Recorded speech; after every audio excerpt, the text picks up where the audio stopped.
Hello প্রিয় viewers, আশা করি আপনারা সকলে খুব ভালো আছেন। আমার প্রিয় কৃষক ভাইদের মধ্যে যে এবং যারা লাউ চাষ করেছেন এবং এই লাউ চাষি কৃষক ভাইদের অনেক বড় একটি সমস্যা হচ্ছে লাউয়ের ফল পচা রোগ বা লাউয়ের যে জালি বা কড়া পচা রোগ।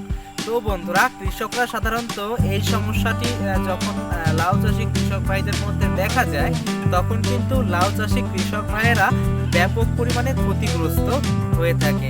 আজকের ভিডিওতে আমার প্রিয় কৃষক ভাইদের সাথে আলোচনা করব লাউয়ের জালি কি কি কারণে পচে এবং এই লাউয়ের জালি পচা রোধ করার জন্য আপনারা কোন কোন পদ্ধতিগুলো অবশ্যই অবলম্বন করবেন। তো বন্ধুরা, আর দেরি না করে চলুন চলে যাই আমাদের আজকের ভিডিওর মূল বিষয়টিতে। তো প্রিয় কৃষক ভাইয়েরা, লাউয়ের জালি পচার মেন বেশ কয়েকটি কিন্তু কারণ রয়েছে। তো বন্ধুরা, লাউয়ের যে জালি বা লাউয়ের যে কড়া, এই লাউয়ের কড়া পচার প্রধান এবং অন্যতম একটি কারণ হচ্ছে লাউয়ের যে লাউয়ের পরাগায়ন সঠিকভাবে না হওয়া। কারণ বর্তমানে অত্যাধিক পরিমাণে কীটনাশক ব্যবহারের ফলে কি হয়, যে সমস্ত পোকামাকড় পরাগায়ন করে বা মৌমাছি বলুন, প্রজাপতি বলুন, এই অত্যাধিক পরিমাণ কীটনাশক ব্যবহারের ফলে কিন্তু ওই সমস্ত পোকামাকড়গুলো উপকারী পোকার সাথে ওই পোকামাকড়গুলো মরে যায়, যে জন্য আপনার লাউ সঠিকভাবে আপনার পরাগায়ন হয় না, যে কারণে লাউয়ের কড়া পচে যায়। এছাড়া লাউয়ের মধ্যে যদি ক্যালসিয়ামের অভাব থাকে, হ্যাঁ বন্ধুরা, লাউ গাছের মধ্যে যদি ক্যালসিয়ামের অভাব থাকে সেক্ষেত্রে কিন্তু লাউয়ের ফল পচে যায়। এবং আরেকটি বিষয় হচ্ছে লাউ গাছের মধ্যে বা লাউয়ের যখন কচি জালি থাকে সে মতো অবস্থায় যদি ছত্রাক বা ফাঙ্গাস, যেটাই বলুন না কেন, ফাঙ্গাস অথবা ছত্রাকের যদি আক্রমণ হয় সেক্ষেত্রেও কিন্তু আপনার লাউয়ের যে জালি, এই লাউয়ের জালি কিন্তু পচে যায়। এবং আরেকটি বিষয় রয়েছে, সেটি হচ্ছে যদি লাউ গাছের মধ্যে পর্যাপ্ত পরিমাণে মাটিতে রস না থাকে, জল দেয়া না হয়, সেচ দেওয়া না হয়, সেক্ষেত্রে আপনার মাটির জো ভালো না থাকে, সেক্ষেত্রে কিন্তু আপনার ওই জলের অভাবজনিত কিছু কারণ রয়েছে, যার কারণে কিন্তু আপনার লাউয়ের যে জালি বা লাউয়ের যে লাউ ফলটি কিন্তু আপনার পচে যায়। এ সমস্ত সমস্যার সমাধান করার জন্য আপনারা যা যা করবেন, প্রথমত আপনারা অনিয়ন্ত্রিতভাবে যে কীটনাশক ব্যবহার করে থাকেন বা কীটনাশক প্রয়োগ করে থাকেন, এই কীটনাশক অনিয়ন্ত্রিতভাবে প্রয়োগ বন্ধ করতে হবে।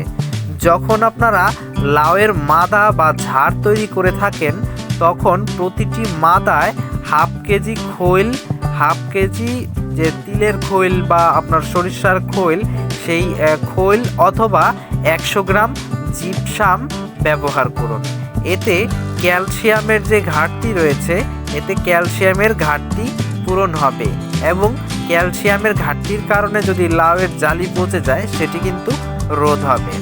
দ্বিতীয় হচ্ছে, গাছে মৌমাছি প্রজাপতির আনাগোনা যদি দেখা না যায় বা যদি দেখেন সেরকম কোনো পরাগায়নরত যে সমস্ত কীটপতঙ্গ রয়েছে সেগুলো যদি না থাকে, তাহলে সকাল ভোরবেলায় হাত পরাগায়ন করে দিন।